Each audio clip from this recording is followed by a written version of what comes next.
I can't get my face in this. Okay, Rachel. What? Okay, apparently we're live. Excellent. And Rachel is preparing to succeed at business. Without even trying? I saw that. My school put that on in high school. Welcome to Bibliomancy for beginners. Yeah, that's my line, ma'am. Good evening. Welcome to Bibliomancy for beginners. I have, since last season, learned how to say that, apparently. My name is Michaela. We're going to introduce ourselves. I guess we should start with Anna, since she's new. Hi, I'm Anna Wilkoff. And I just got interrupted by my mother. Hey! How you doing, Taylor? Hi, Mrs. Wilcox. Doing that book thing we just went live on YouTube. Never mind. Bye. Hi, Mrs. Wilcox. Bye, I love you. What did she say? I'm so sorry.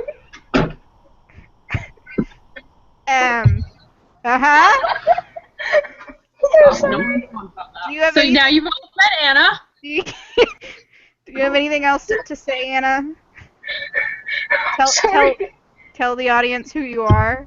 The Our resident audience. vampire, Okay. basically, and also very close with my family, so they don't knock. Ever. It's all Even though right. they should. Gretchen. Yeah, Gretchen's over here in this window. You may know me from the blog My Life is a Notebook, where this will be eventually. I am visiting Rachel here at her house, so we decided to make it. I'm not sure if this will be easier, but it will be far more entertaining for us to be in the same window. Mm-hmm. I also got a massive sunburn today. I am not two-faced sunburned. I just have weird lighting on my face, so I look like a Batman villain right now. Oh. Right. Out of popcorn. Yeah, but that's the best kind of villain. Like I said, I'm Michaela. I'm hosting this. You might see it on my blog, Pied Piper Calls, or my Tumblr, or wherever. Nothing new there. Rachel. What's up? I'm Rachel. I'm eating popcorn. Yep. I don't think anything that entertaining has happened to me too recently. Hold on. You're really There's gotta be sunburned. something. Me! You guys aren't that important. Hi! My popcorn. All right, I took and 4 candy stores and we bought out everything. Fine, I'm- Taylor and I. I went with Lipton, Bigelow Lemon Lift tonight. Oh. Fancy. What happened to the tea that was in your shirt? This is one of it. Cool. Cool. I'm ready to get going. Alrighty. For tonight, we all read Ready Player One by Ernest Cline. If Well, you have I not... you can listen to it or read it for me.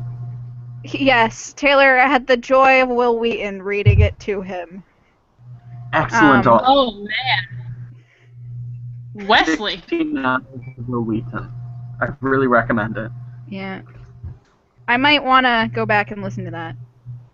If you haven't read the book, I will read the synopsis on the back, which is fairly short. In the year 2044, reality is an ugly place. The only time teenage Wade Watts really feels alive is when he's jacked into the virtual utopia known as the Oasis. Wade's devoted his life to studying the puzzles hidden within the world's digital confines, puzzles that are based on their creator's obsession with the pop culture of decades past, and that promise massive power and fortune to whoever can unlock them. But when Wade stumbles upon the first clue, he finds himself beset by players willing to kill to take this ultimate prize. The race is on, and if Wade's going to survive, he'll have to win and confront the real world he's always been so desperate to escape.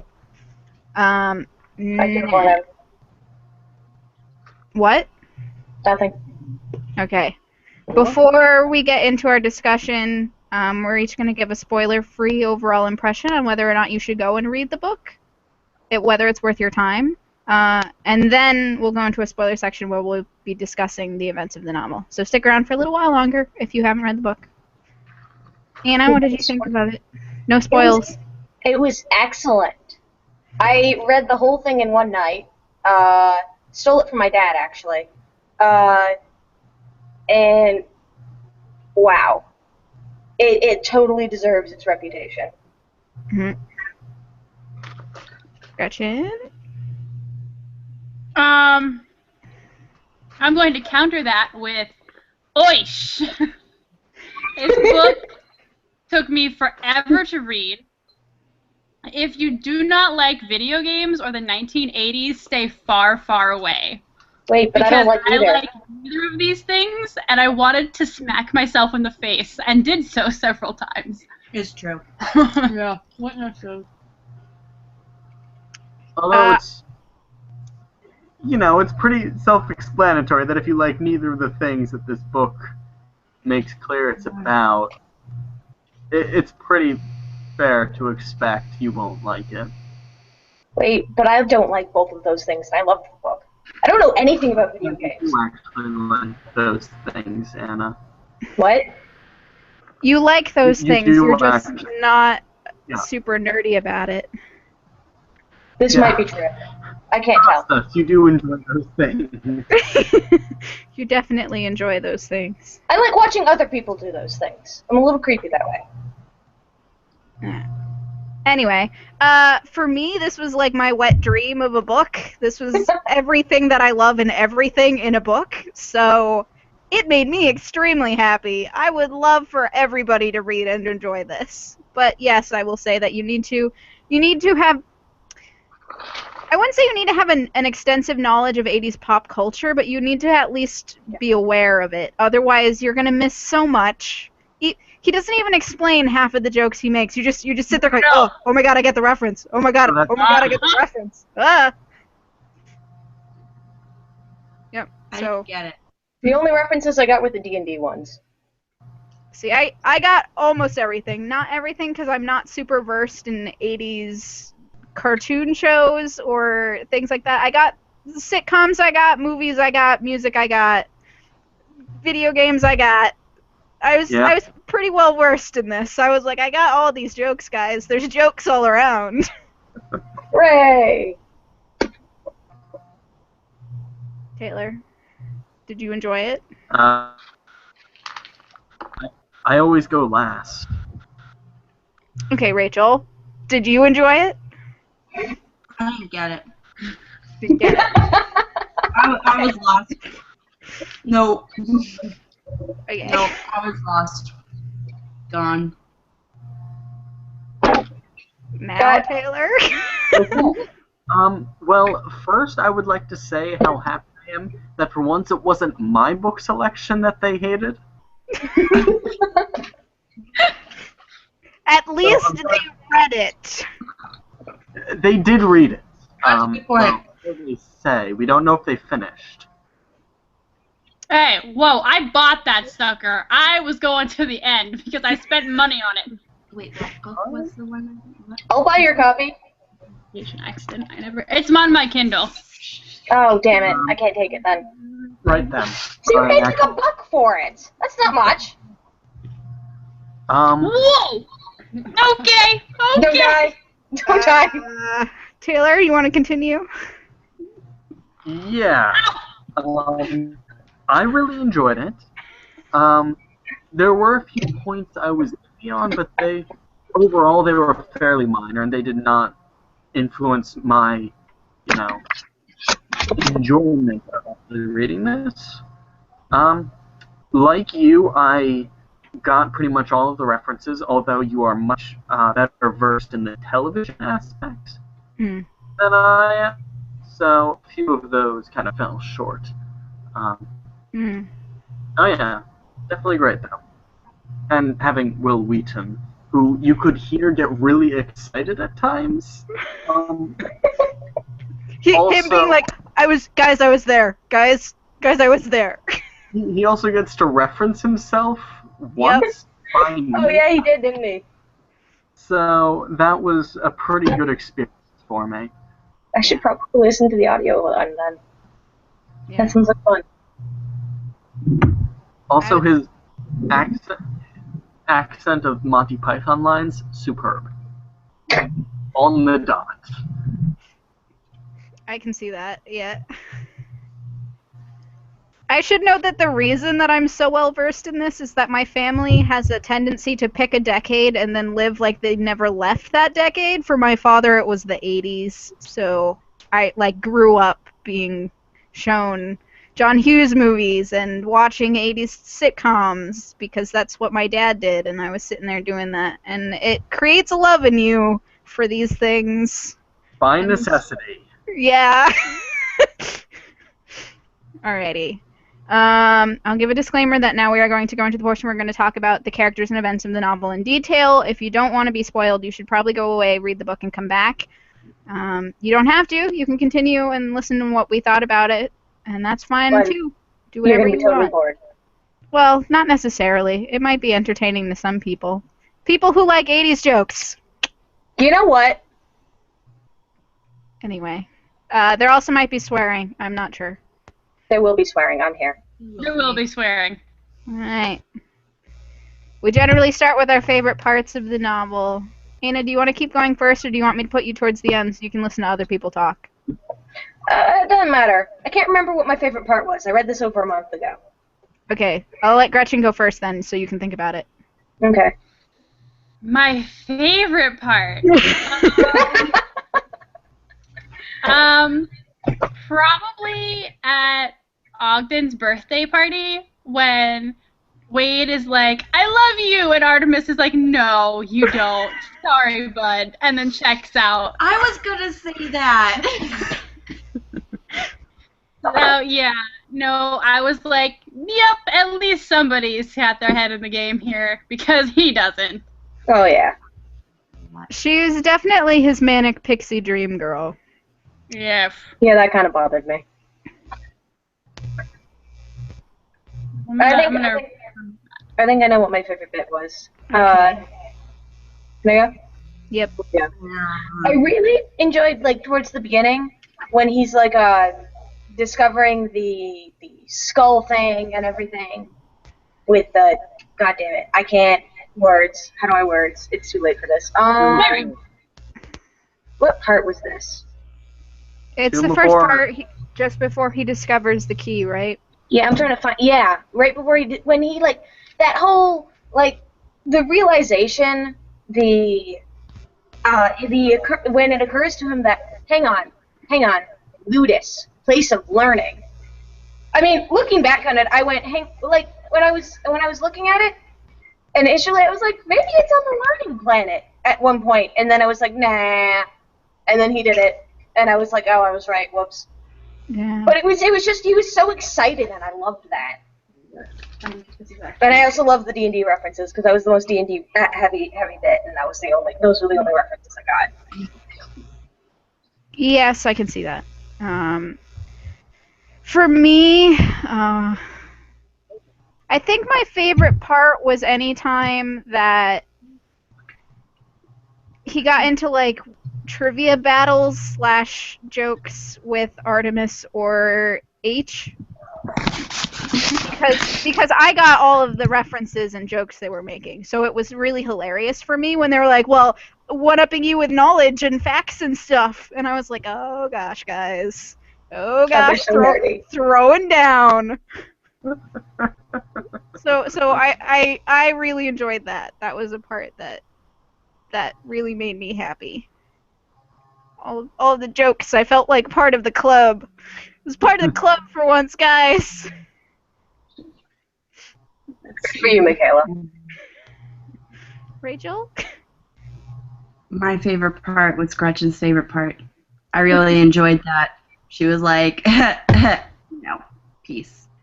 And I was like, yeah. I gotta say that I really appreciated the co-owner or the co-creator of this game being like, dudes, you're crashing my birthday party? No. And Yeah, Yeah, that was also really great. I don't know. I'm gonna talk about that part later. Or really, just the character of Og, I would like to bring up. Yeah. But before that, I really enjoyed the parts where, well, enjoy is my word of the night, so I'm gonna try to steer away from that. I really liked when there was a clue, and I'd be like, wait, I know that. There were many moments where I could beat him to the punch, but, you know, when it happened, it was exciting. Specifically, though, the whole Rush bit. Because while I'm not, like, an uber Rush fan, I really like 2112, and I thought that was an awesome segment. I can see yeah, that. that bit. Yes. Okie dokie. Next. Do we have any rants? I'm sure that the two in the single screen have rants. I have a slight rant. Over here. Gretchen Yeah, can I go don't want to get first. in their way, so we should probably just let them run the court. Gretchen speaks out. Yeah. She can say it a lot better than I can. Okay. Okay. Rant 1. Really inaccessible book, guys.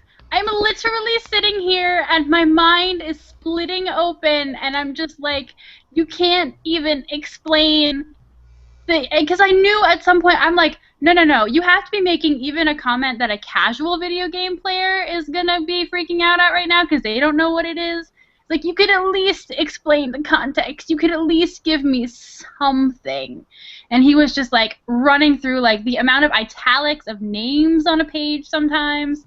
And he was just running through them. And some of them came back, so I understood them as the book went on. And then otherwise it was just like, look how smart I am to use all this shit. And I was just like, I mentioned to Taylor how I felt like he was name dropping as many 80s references as he could at some points. Oh yeah, you saw that too? Yeah. Like, because I wasn't against it, like, because I thought the entire premise was really, really cool. I just want to put that there. Like, I'm not just yelling at it, but, like, he just started putting in so many names. I checked out after chapter 1, which leads me to my second rant, which is the entire first 20%, and I know it's 20% because I read this on my Kindle, is entirely exposition. Yep. The first 20% of this very, very short book is clunky, desperate exposition. It's only 74 pages. It's not that short. Well, okay. 72. In terms of some of the other books that we've read, this is short. It's true. Sure. So it was just like, the book was already reading so slow for me because of all these references and me just wanting to, like, either Google everything or throw it at the wall. And then the whole first 20% is just this exposition, and I'm just sitting there going, how did no one tell you not to do this? This is like writing 101. Don't do it. Yeah, now that I Don't. think back, you're right. I would agree that it is a lot of exposition if you aren't enjoying it. For those of us who enjoyed it, it was the perfect amount of just being like, yes. Exactly. I didn't even Yes. notice.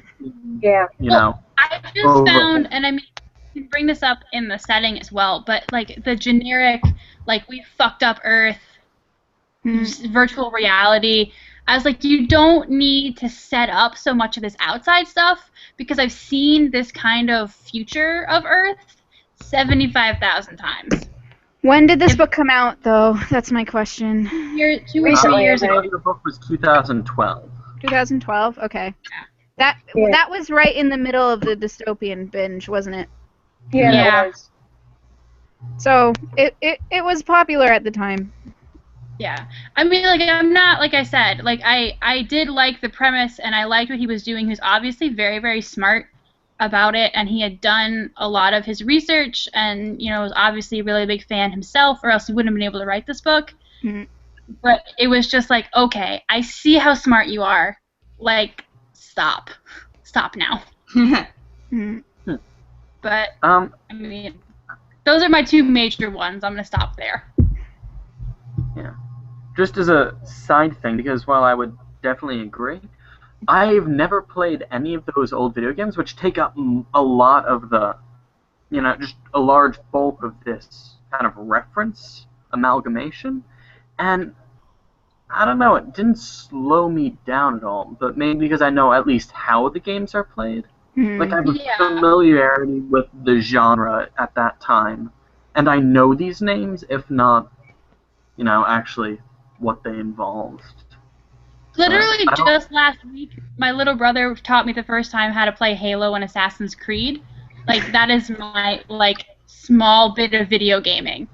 I was just like, Well, I mean- Gretchen's a Facebook gamer. I don't play video Yes. games. You all know this. And I didn't know any of the references. But I think part of it was that I am so used to being the person who doesn't get it. To just accept it and not question it. The one video game reference, the one video game name I recognized was Pong, because my dad used to go on rants about it. He still does, actually. You About don't how that was the recognize first video game. Pac-Man? Yeah, come on, Pac-Man. Well, I did recognize Come on. Pac-Man. Forgot about that one. I mean, I'd have to be an idiot not to recognize Pac-Man. But those were the only two video game names I recognized. And the only reason I know how they're played is because I've heard people talk about it. But I guess part of it is that I'm used to not knowing.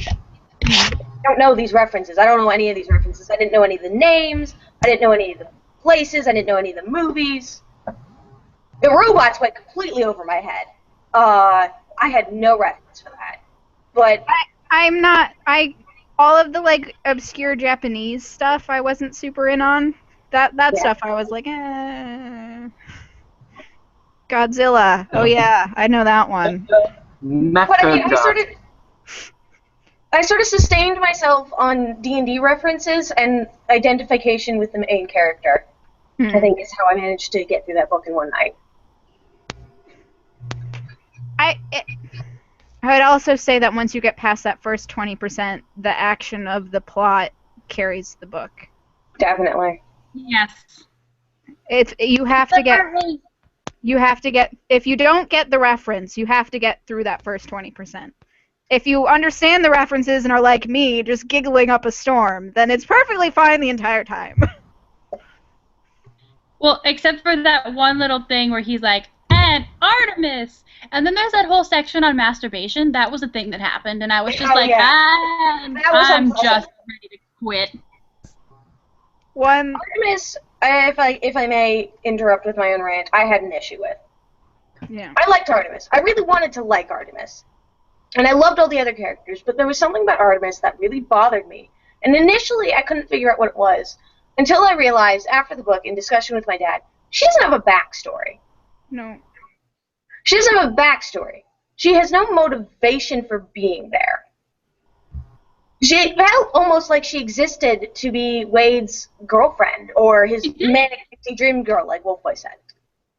I think that was Michaela.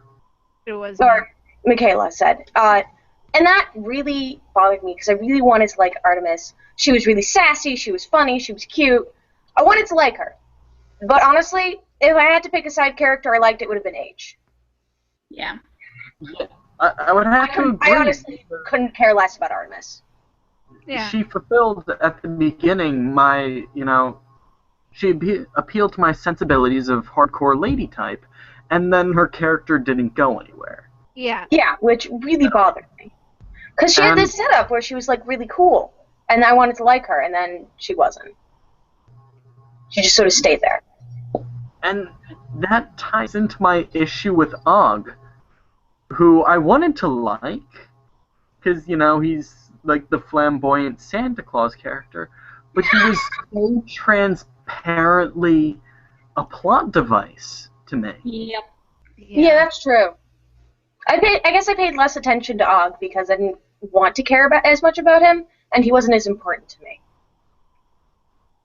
Yeah. For the fact being that he really had nothing interesting going on. And he just kind of showed up when he needed to show up. He existed to be OP and a source of information and a place to stay. Yeah. And it just felt kind of hollow. Stupid. Like, he was complete. It wasn't a Deus Ex of his appearance for, you have a place to stay, because he was so, established from the beginning. It was so boring for him to just show up conveniently. Yeah. I felt like a lot of this book was so plot focused that a lot of other bits of writing were neglected in a certain way, like those characters, like some other stuff. Because I was like I said, like this, he had such a really cool premise, and I think the entire book's really riding on like his references in a certain extent and the plot. Yeah. Yeah, But, he like, definitely neglected character development in some respects. Yeah. No, sorry. The thing that I was going to say that bothered me about this book was that there were a number of times while I was reading it where I went, you're just putting this in to either cause angst or fix things. Like it's not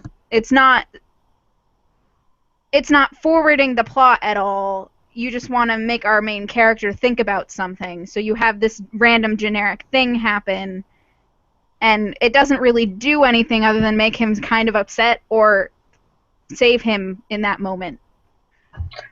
Wade Give was us an kind of a example. dick at points. Okay, so the like little old lady that lived in his trailer park tower at the beginning, that he's like, we're like bros. We're like super bros. I love this old lady. And then she gets blown up and he's like, oh god, no, my old lady friend, and then never talks about it ever again. Oh yeah, that's true. My old lady friend like 3 times throughout the book, okay? But if it was like at the beginning, I was like, oh, this is cool. Okay, so he has somebody that cares about him that he can go to and talk to. He doesn't go and visit her. She just gets blown up. It's actually really funny because I realized that 3 times is pretty accurate because he says that at the beginning, at the middle, and at the end whenever he needs that emotional drive to get him over the hill. Right? So she literally exists as a plot device. That's what I'm As an saying. emotional Is plot that device. there are definite characters and like events that are only seem to be there to motivate the main character. They don't have anything in themselves. Which was really No other bothersome. point for them in the story other than to cause angst or to save him in that moment. There was a lot of angst in this book, I'm not gonna lie. Especially when he's like living alone in the Gunter apartments. Like he was a really angsty dick.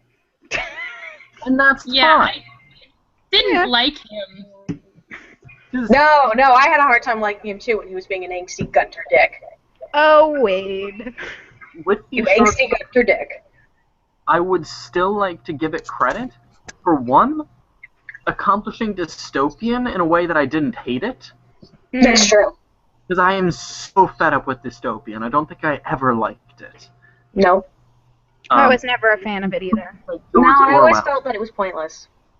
But also that it really balanced the like, hey, the internet is a really cool place, but also our generation's kind of ever-present feeling in the gut, like, oh god, everything's screwed.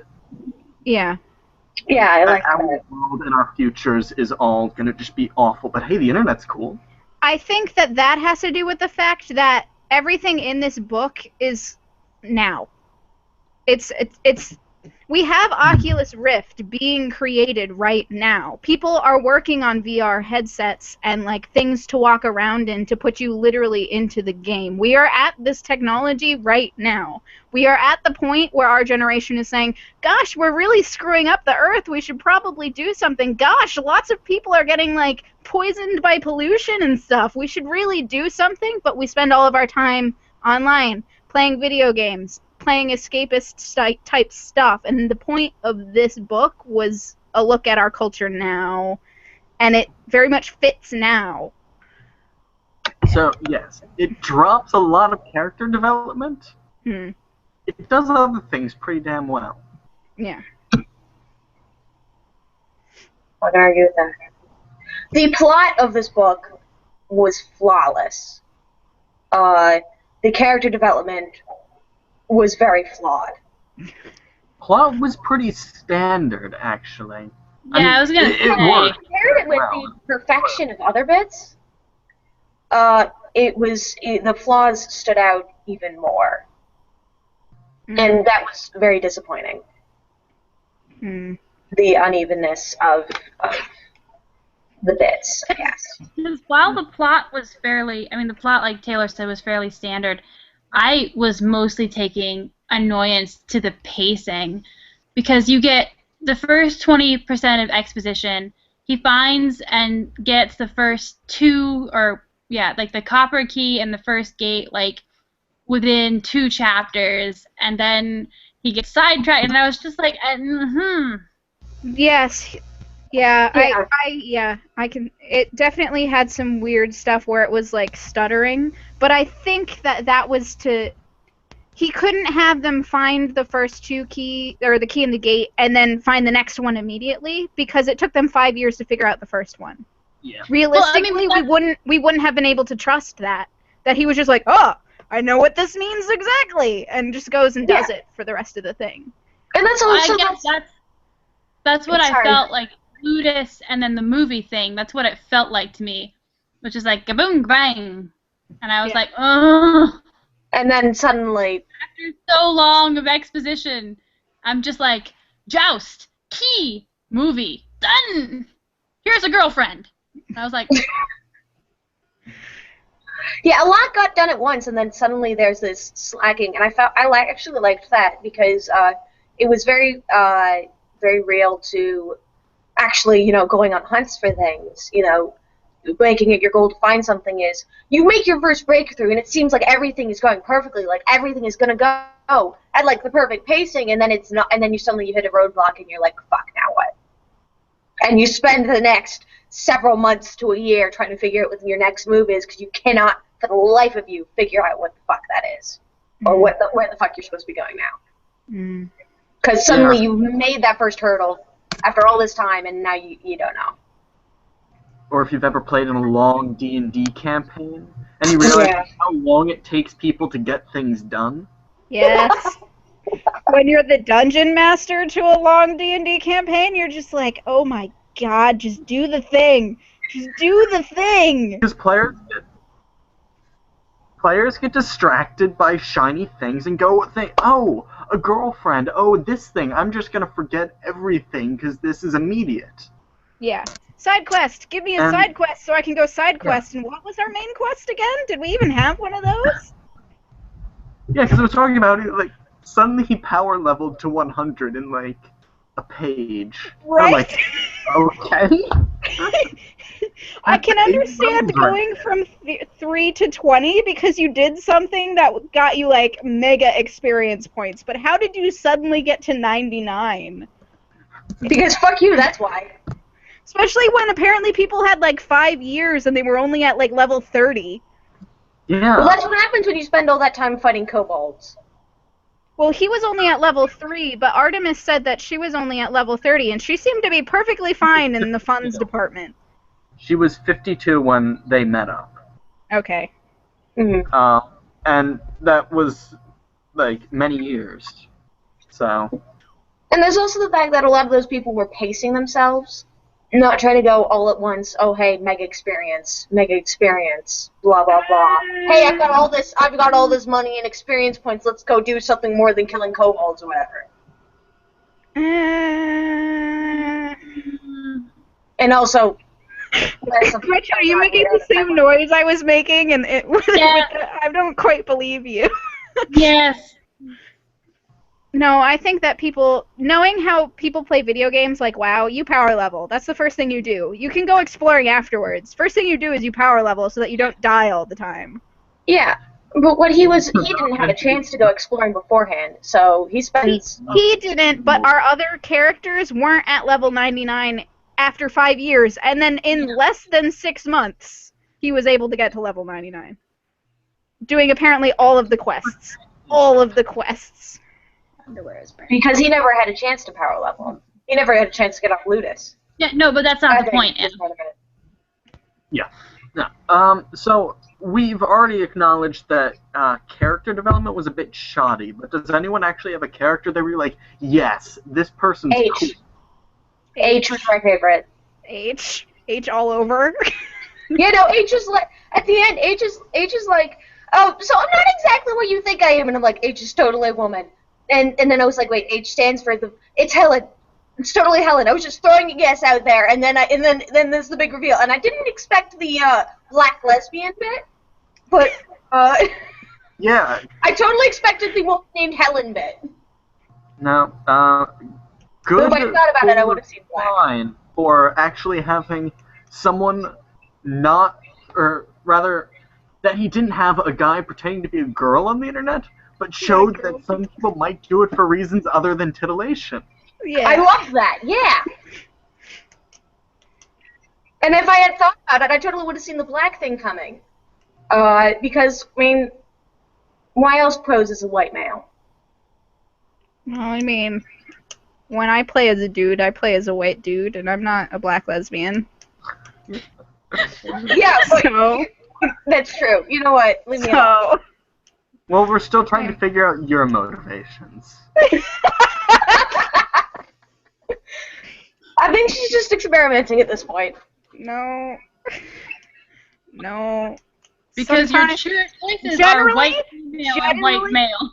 Generally, what the choices are white male, white female, and or some sort of, like, supernatural animal, elf, something or other, female. Alien type thing, yeah. The reason that I choose to play as a dude more often is not because the dudes have better clothes. That's true. That don't leave them naked. Yep. Like, you know what? Or have Whatever. one Play it as a dude. Michaela, you mean women with one pant leg? Yes! Women with one pant leg! What is that from? We what is sampled an MMO. I can't remember which one it was, but the female character had only one pant leg. What the It was like a bikini bottom, but one half had a leg and the other half didn't. What's the point of that?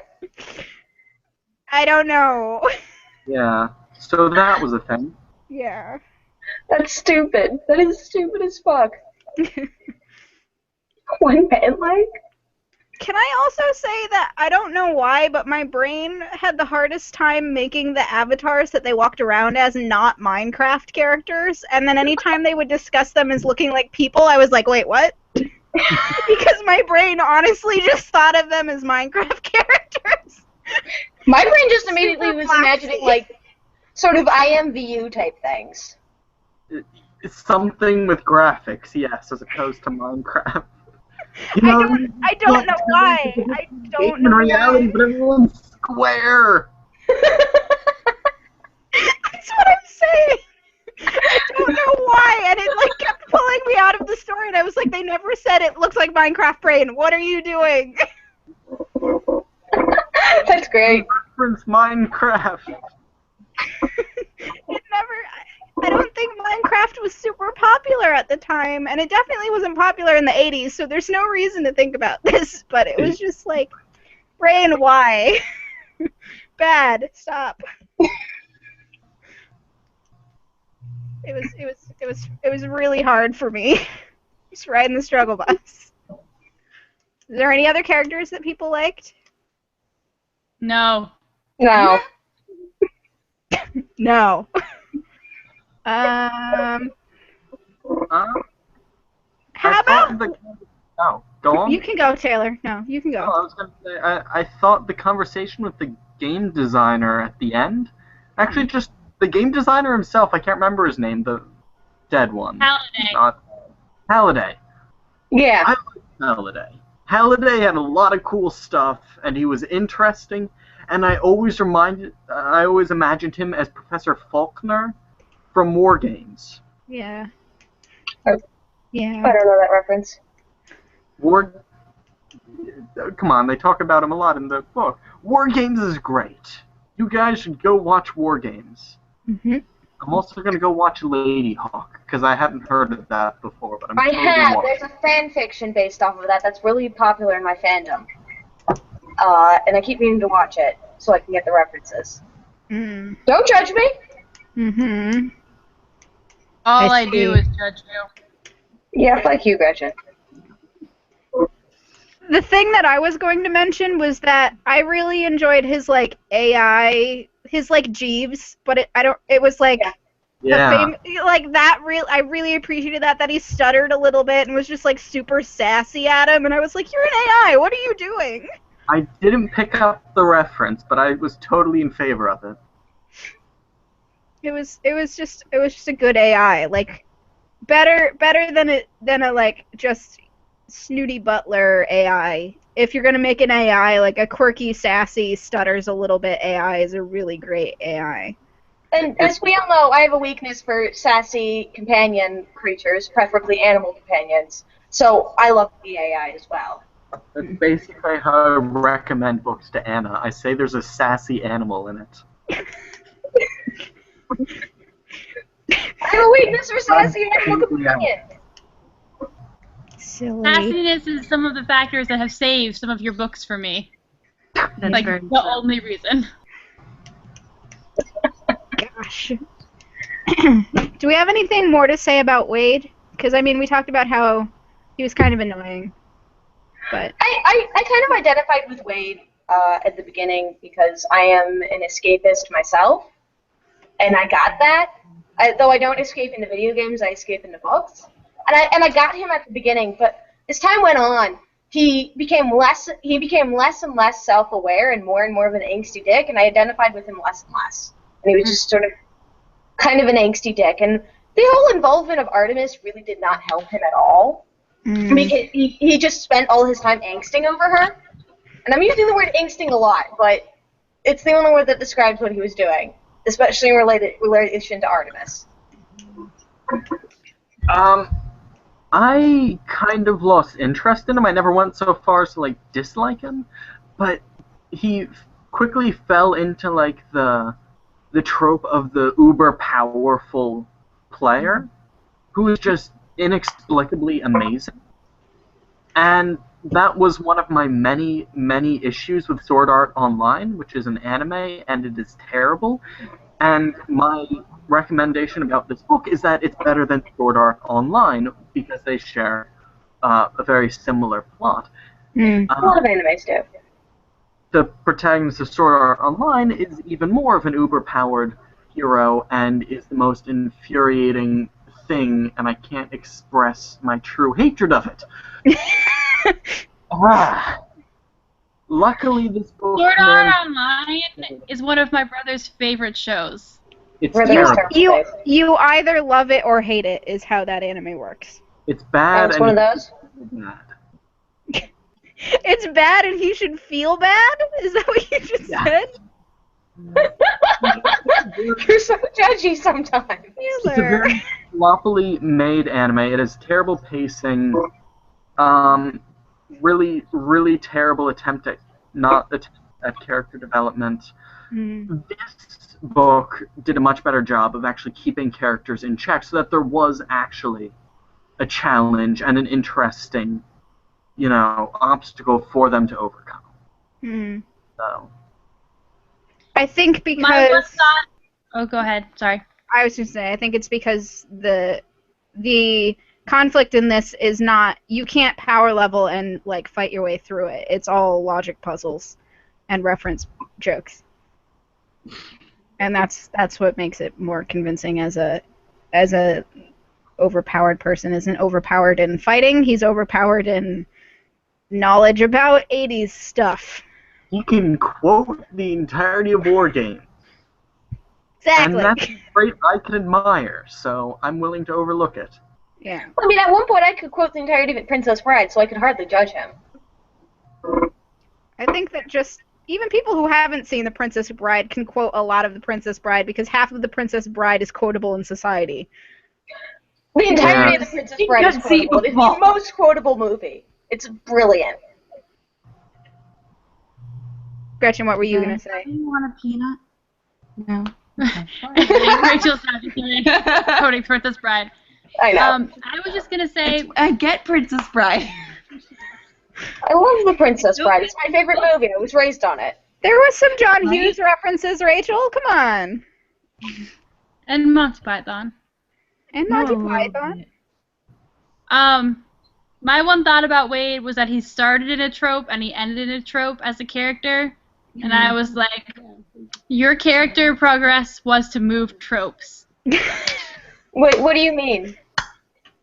Well, like, I don't know. I feel like, in the beginning, he was like the loner geek with no friends who the protagonist to any John Green book ever. Yeah.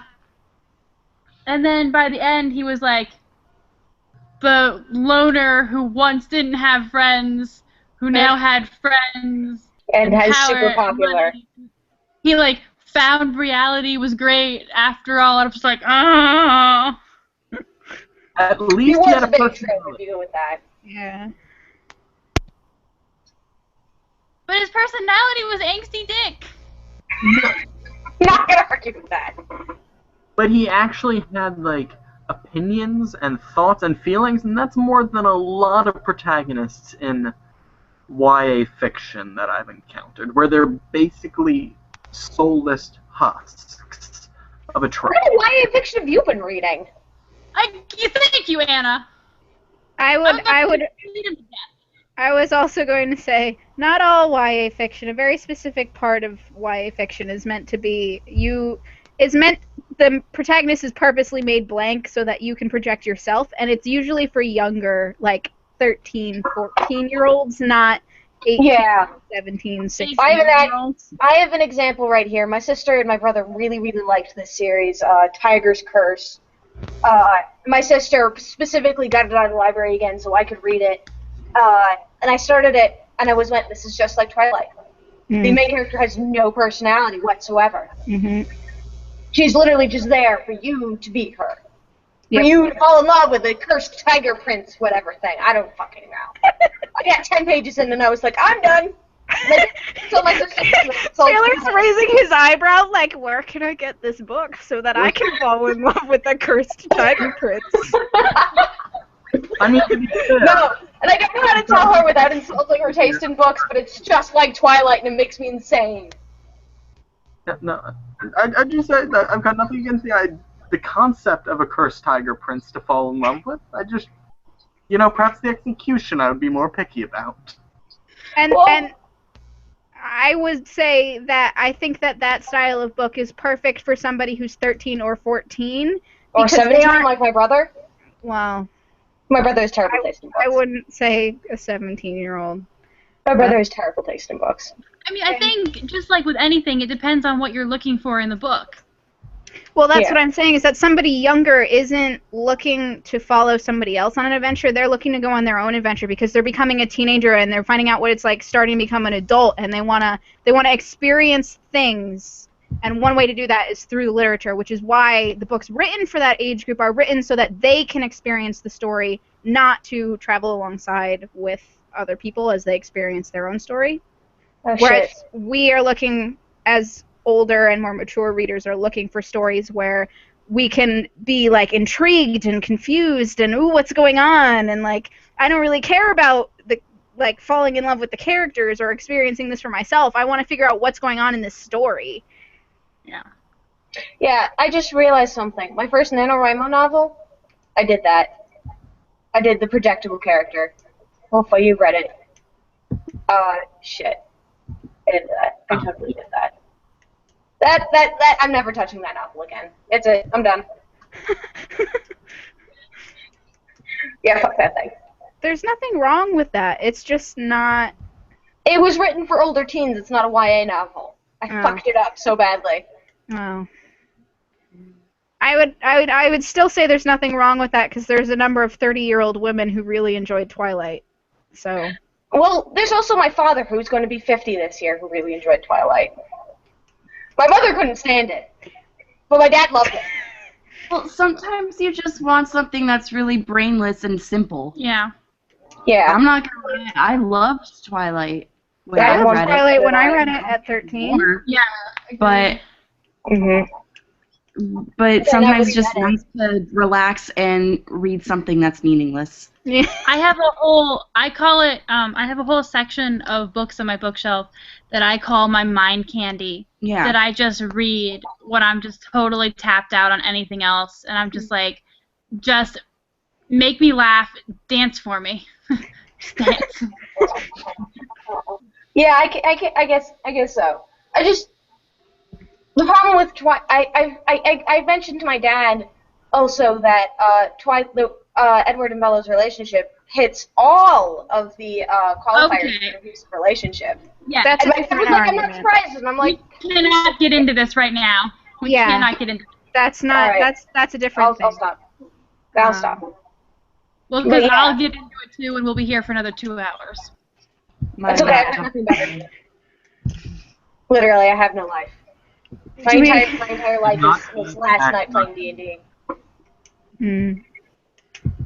I can't remember if I said the thing I wanted to say about Wade. What thing? Oh. Anna sort of said it, and I sort of commented on it. The thing that I was going to say about Wade is that he's the type of protagonist that every John Green novel is. The loner kid who falls in love with a girl that he doesn't actually know, and that's like the plot of every John Green book, is that there's this guy who's super in love with this relationship with this girl that he doesn't have a relationship with, and then either the girl falls for him or something else happens. That part of the plot changes. That's what this book started out for me as, and I was like, oh, I don't care about this Artemis thing. Go away. I want more 80s references and video game stuff. Go away, love interest. Unnecessary. It was completely unnecessary. I could have done completely without Artemis. Yeah. I was fine with her existing as a character. It's just the whole plot was boring as hell. She was sort of pointless. I would have been fine if he never interacted with her, and she, like, everything else was the same. So, like, she was second behind him in the leaderboard and then beat him, and, like, I wanted her to be, like, a rival, not a love interest. Yeah, that would have been nice. That would have actually served a better purpose, actually.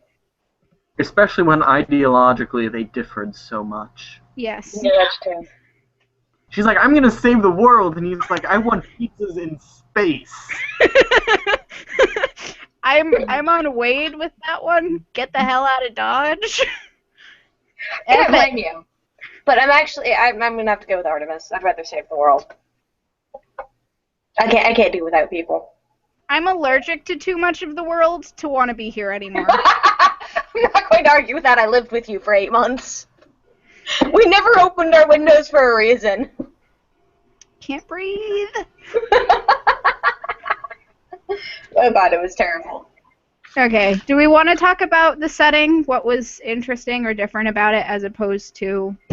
Other than the fact that I viewed it as Minecraft when it totally wasn't. I think I made my one comment.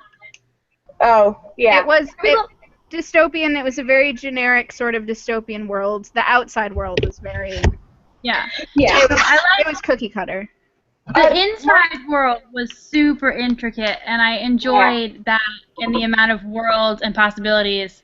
But I felt like so much time was spent on the outside now. It's like, yes, it sucks. We've killed everything. We've killed everyone. Just metaphorically. Just stop. Yeah, but I really enjoyed the way he set up the virtual reality, is the squares and the planets and whatever, and how everything was literally like a planet in a sector. And I enjoyed that, because that in itself was sort of a reference to a lot of, like Star Trek and Star Wars in the way that they divided up space.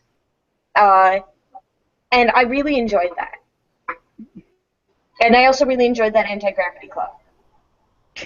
I really enjoyed that. That was great. That was so boring. That was great. Because it fucked with my head, because I'm not good with anti-gravity. So in my head, I keep going, the enemy's gate is down, in order to deal with visualizing this club. And then they made the Ender's Game reference, and I was really happy. That's how I deal with anti-gravity. The enemy's gate is down. I would like to say that if somebody made it a completely immersive world where every single place you went was a reference to an 80s movie or video game, I would be totally okay with that. I would just go to one town and it's like, this is completely Indiana Jones themed. I'd be like, sick! Let's go! Yeah.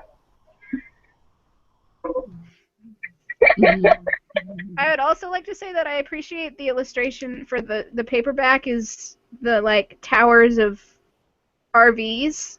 Yeah. And I think also we can see our little protagonist. He's climbing in front of the ready. Yeah. Look at him go. Not that those stayed very long. They got blown up, but whatever. Yeah, those were sort of not a deal, not a thing. Mm. Kind of But I forgot kind of like the idea of we've run out of land space. Let's just take trailers and stack them on top of them each other. together. Sure. It reminded me of Last Book in the Universe a little bit. Except they didn't stack trailers; they just sort of moved into storage units. Hmm.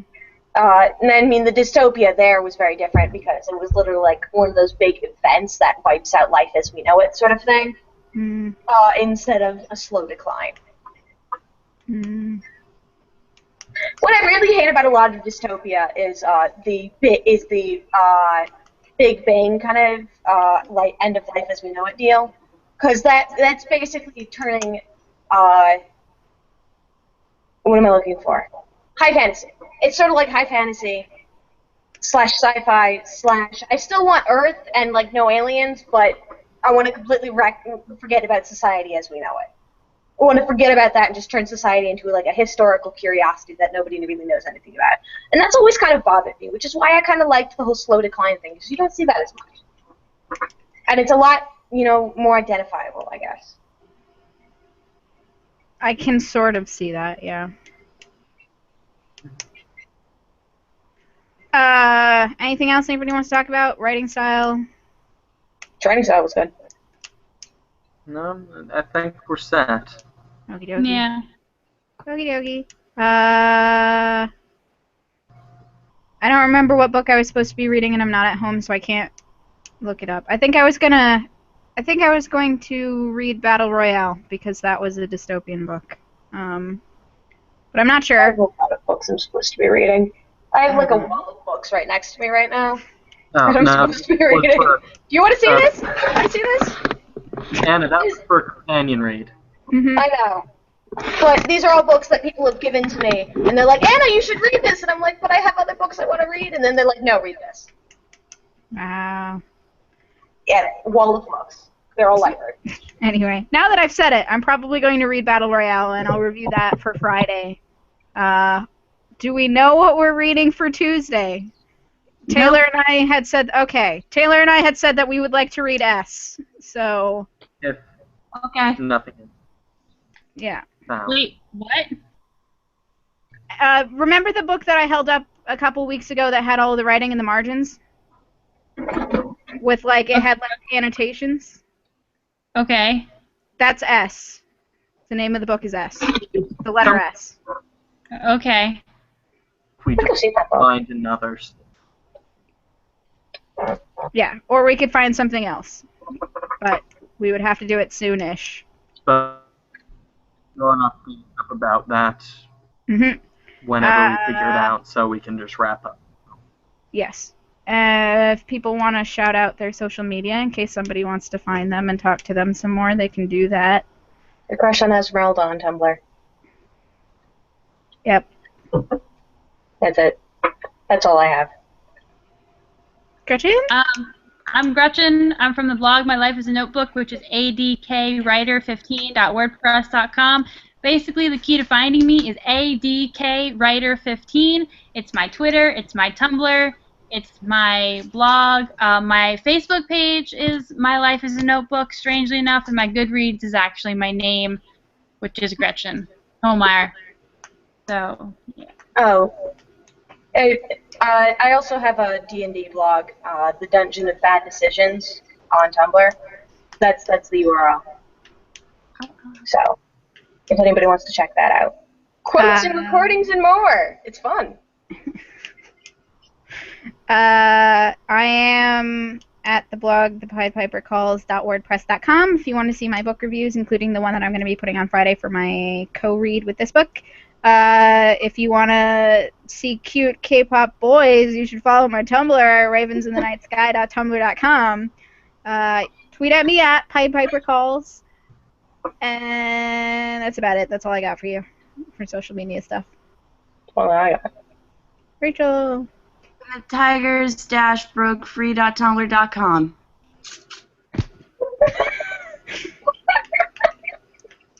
Taylor! That up into the screen. E.T. Greenwood on Twitter. Mhm. Yeah. He remembered! He's got it down now, I think. He said it enough. I've been practicing for this season. Wait, did you forget your Twitter Yeah, name on for the majority of last season, he's like, I have a Twitter. I have no idea what it is. But you spend so much time on it. Yeah. So, yeah, I think that's it for us. Yes. Actually, follow my Twitter or Taylor's Twitter if you want to know what next week's book is. Don't follow my Twitter. I don't have one. We'll tweet I about don't it. update relevant things frequently or with any schedule, so don't look to me for that. Okay, follow my Twitter or Gretchen's Twitter to learn new things. Taylor, you can at least retweet my tweet about it. Fine. Okay, we're gonna go, so everybody say bye. Bye. Annyeong! Good night.